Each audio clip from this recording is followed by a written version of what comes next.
महर्षि, वो विराट कोहली और अनुष्का आए थे। विराज बैठ प्रसन्न हो। जी अभी ठीक। हाँ नहीं, ठीक ही रहना चाहिए। हम आपको अपने प्रभु का विधान बताते हैं थोड़ा सा। कभी प्रतिकूलता आए तो उस समय आनंदित हो कि मेरे ऊपर अब भगवान की कृपा हो रही है, कि मुझे सतमार्ग में चलने की प्रेरणा मिल रही है। अगर सतमार्ग छूटा हो, ये सब तो एक सेकंड के लिए आप विचार कीजिए। अब अपना सुधार कर लो, अपने जीवन को सत्य में ले आओ, तो अगला जो होगा वो बहुत जोर का होगा। चाहे जन्म हो तो श्रीवान, कुलवान, धनवान, वैभव संपन्न ऐसे, और भक्ति की अनुकूलता, भक्ति की अनुकूलता।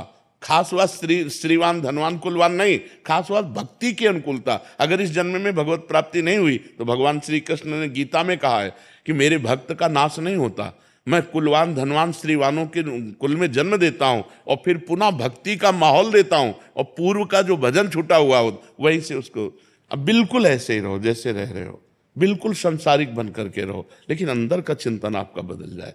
अंदर के चिंतन में आपकी यश की भावना न रह जाए, अंदर के चिंतन में आपको धन बढ़ाने की भावना न रह जाए, अंदर का चिंतन हो जाए प्रभु बहुत जन्म व्यतीत हो गए, अब एक बार आपसे मिलना चाहती हूँ, एक बार आपसे मिलना चाहते हैं प्रभु, मुझे आप चाहिए, अब संसार नहीं।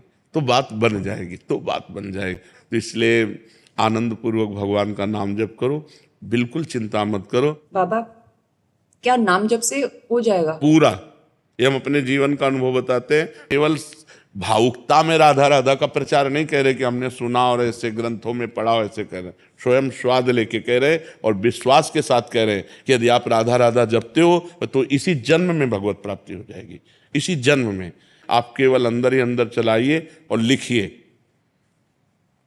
देखो, हम जो कह रहे हैं उसको समझो।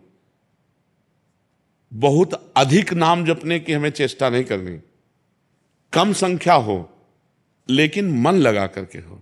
जैसे हम, अब देखो, आप लिखो राधा, अपने दिमाग में लिखो, खुले नेत्र लिखो, या बाहर बाहर देखो, दिखाई दे रहा है राधा लिखा हुआ, वही कान में सुनो राधा, वही अंदर उठाओ राधा, ये तीनों का एकाकार हो जाए तो ये करोड़ों नाम जप के बराबर है। अगर मन भगेगा तो आप लिख नहीं पाओगे राधा नाम, अगर लिख रहे हो तो मन भगेगा नहीं।